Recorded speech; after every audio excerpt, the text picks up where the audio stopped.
Marie-Josée Bernard. Bonjour Jean-Philippe. Marie-Josée, vous êtes professeure, je regarde la fonction parce que je l'adore, en management, leadership, développement humain à EM Lyon Business School.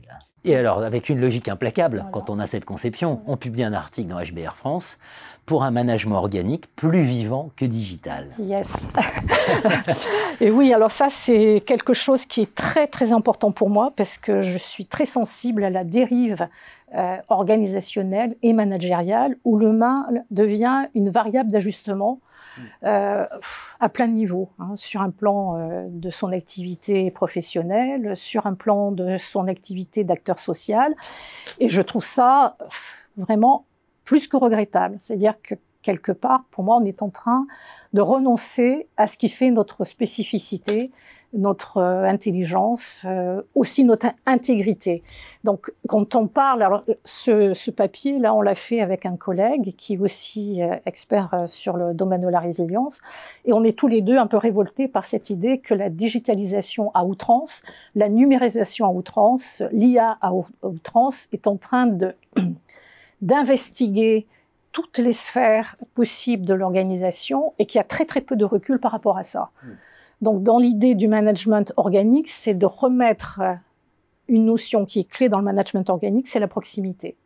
Qui dit proximité, dit lien, qui dit reliance, dit capacité à traiter les sujets en dehors de la multiplicité permanente et toujours en croissance exponentielle des supports, des plateformes, des systèmes d'infos, ce qui fait qu'on a de plus en plus de gens qui ne se parlent plus.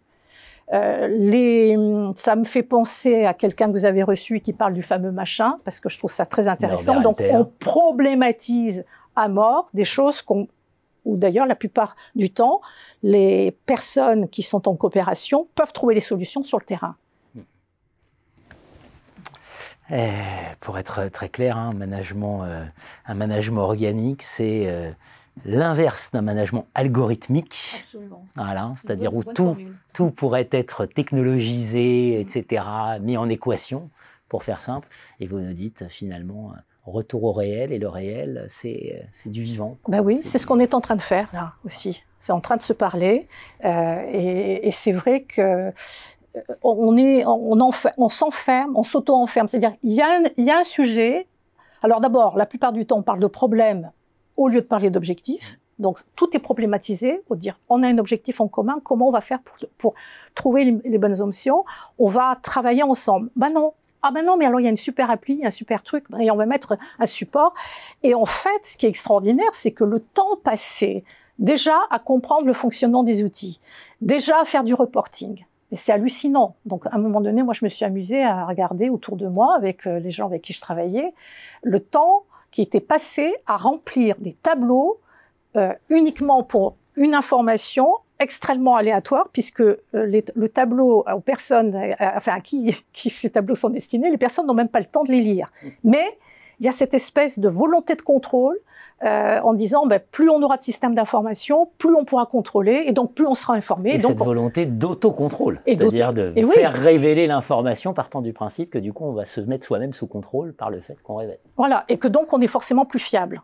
Et il n'y a jamais eu autant d'erreurs. Et alors, quand vous avez des bugs de ce type-là, ça mobilise une charge mentale phénoménale. Donc, moi, je vois beaucoup de gens qui sont épuisés par ça. Et les solutions ne sont pas au rendez-vous, en plus. Donc, cherchez l'erreur. Chercher l'erreur, on l'a trouvé, l'erreur. Il faut arrêter avec un management trop digital et revenir à un management plus organique. Merci à vous, Marie-Josée Bernard.